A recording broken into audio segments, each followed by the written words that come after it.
My name is Sunny Braga. I've been with the company for almost 25 years. Then I'm doing a downtown route. Challenging and delivering downtown area is a lot of basement delivery, elevator for hotel, and alleys, that you need to be careful and safety all the time. Yeah, fully loaded truck is kind of hard because when you got a lot of stuff and they mix in a pallet, you need to dig every single box set that you need. So sometimes when you're using a box truck, not much room to move around on your truck that you need to make sure it's not downloaded on the ground. My goal is always 100% on my scanning percentage and make sure my productivity is always on high level. And then my AM and PM, make sure it's on the green, not on the red zone.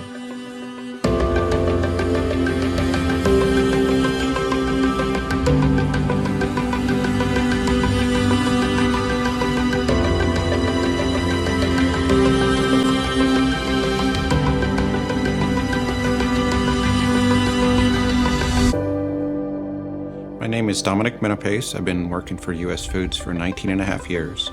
I'm a shuttle driver from Anchorage to Saldana. Hardest part is to guess exactly what the road conditions can be at a moment. It'll be raining and black ice, and I have to lower my speed, of course, for safety, and not knowing when a moose will step out in front of me.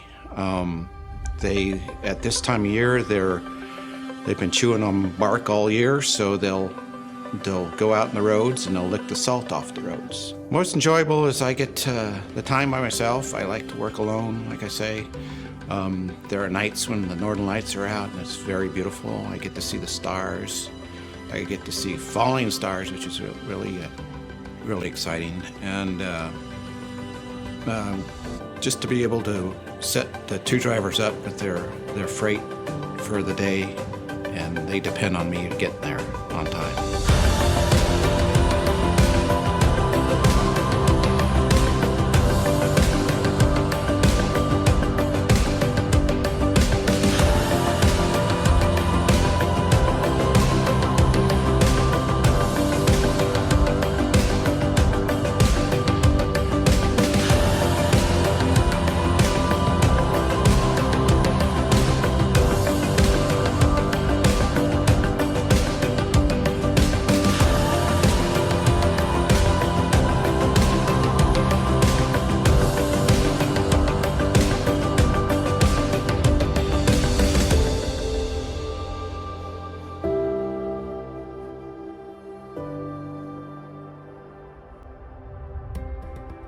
My name is Joshua Lister. I've been with U.S. Foods for 2 years.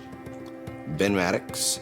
I've been a driver with U.S. Foods for 2 years. It's coming up in May. Hardest thing is unloading and reloading the trailers.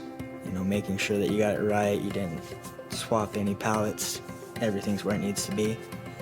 As far as mentally, that's the hardest part for me.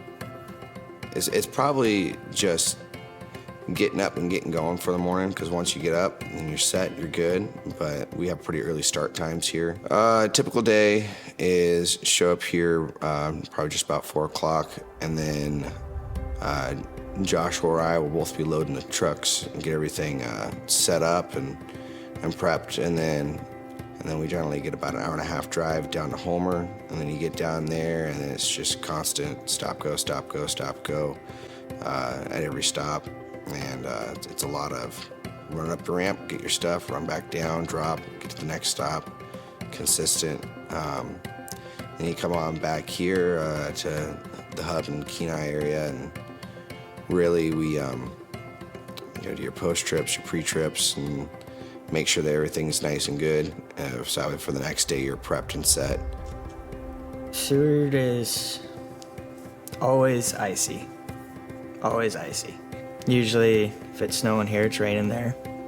Last place to get any kind of road maintenance, you have to deliver from the road instead of the alleyways, because the alleyways are ice slides, pretty much, ice chutes. So it's a little bit more difficult. It's pretty much flip-flop from the summer. It's completely opposite. Like, it's a little slower, but it's slicker. When I'm there, I'm usually, if I'm not chained, I'm running on spots. I've got my ice cleats on, and it's just slow, slow as you go. The challenges of driving in Alaska really are road conditions. Definitely the road conditions. Road conditions get really slick. You gotta be on your toes. The roads may look dry, and you'll hit black ice. You'll hit, standing water on ice. You'll be going around a bend where the sun doesn't hit, and it's completely two different surfaces. Like, you gotta know what you're doing.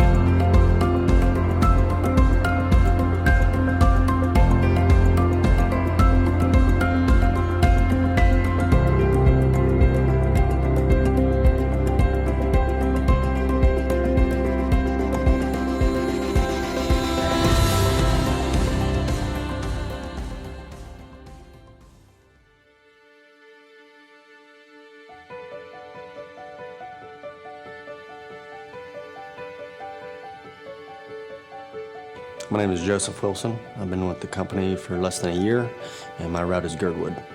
The main challenge for me would be the highway. It's one of the main highways in Alaska, and it's the most dangerous as well. There's no lights, so you just gotta take your time and make sure you're staying focused on the road out that way. And then when you get into Girdwood, it's literally you're driving along a mountain. It's just a big giant hill. Typically, I have Tuesdays and Thursdays, which is Girdwood. And that is my longest days. And sometimes I even go out to Whittier, which is through the tunnel out there. So the tunnel is like the longest, skinniest freaking tunnel to go through in a tractor trailer. And it's a little tight, but you manage. Sometimes some people get scared going through there. And it's just experience-wise. The customers in Girdwood are very friendly, like a southern hospitality, almost because I'm from Tennessee, so they treat me like Tennesseans would for me. Just show up and communicate with them, make sure they know who I am and what I'm there for, and if I've never been there, just say, hey, this is my first time, you mind showing me where everything goes, and I'll get to it, and just have a smile on my face ever since. I would say the friendly family type of people that I'm around every day, that I show up to work with and kind of get to know, and they treat me as if I'm supposed to be here. So that's one of the most enjoyable things. The other thing is dealing with different people on a daily basis. They make sure that we're the face of the company. So when we go out there, we kind of tend to let our presence be known and show them, hey, we are with US Foods, and we want you to know that we have your back.